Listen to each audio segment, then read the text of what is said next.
Bali, ang kuya ko, siya po yung driver ng kababata niya na may-ari ng isang sabungan din na may isang farm na mag-e-entry po sa Santa Cruz, Laguna.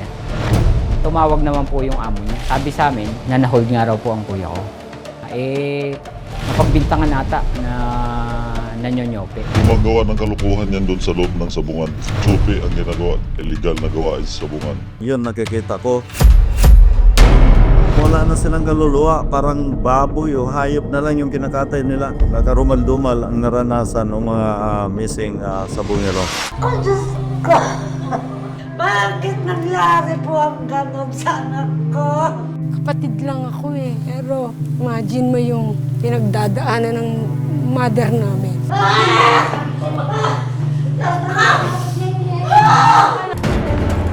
Dating kapitan na inambush umano sa Calamba, Laguna, magsasalita na sa resibo. Nakaligtas eh.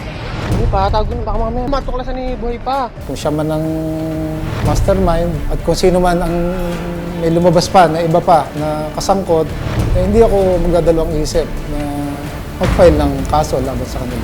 Doon, mag-isip ka doon. Hindi ka na magsinungaling na magsinungaling. Tinuring kita parang anak ko eh. As early as February, bago siya gumawa ng affidavit, may telephone call kami dito na nag-extort talaga. Hinihingan ako ng 300 million para wag daw ko idamay doon sa kaso nila.